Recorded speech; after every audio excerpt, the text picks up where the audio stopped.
ایک عورت ساری رات ایک لت تے کھڑی ہو کے حاجی صاحب ایک لت تے کھڑی ہو کے نا تہجد پڑھتی رہے، آسمان تو آواز آندی ہے اس تہجد نو چوک کے تیرے منہ تے مار دیاں گا اگر خاوند نو راضی نہ رکھیا، خاوند دی نافرمانی کیتی ہے۔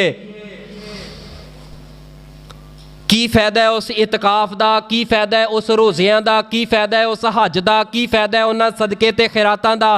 اگر جڑا تیرے نال نکاح ہویا ہے کلمے دے نام تو جڑا حاصل کیتا ہے اور جنوں ایجاب و قبول دے اندر دل دی خوشی نہ قبول کیتا ہے انہوں ناراض کر کے رب راضی کرنی ہے، رب راضی نہیں ہونا۔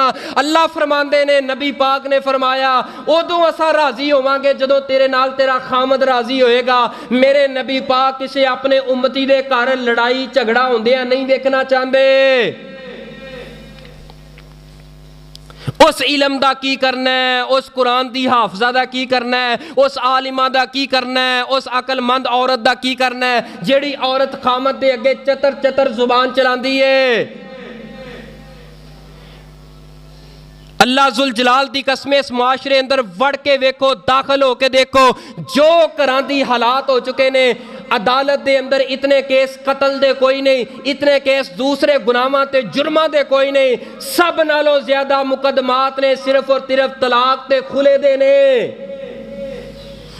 کیوں طلاقاں نو لے کے اتھوں تک گئے ہو؟ اس واسطے اساں قرآن نو چھڈے ہے، حدیث نو چھڈے ہے، اساں مغربی کلچر نو جو ویکھیا ہے موبائل دے اوپر ویلاگ، جو ویکھیا ہے موبائل تے ٹک ٹاک، جو اساں کلپ ویکھیا ہے او دے مطابق لباس پان دی کوشش کرنے ہاں، او دے مطابق اپنے خامد نو رکھن دی کوشش کرنے ہاں۔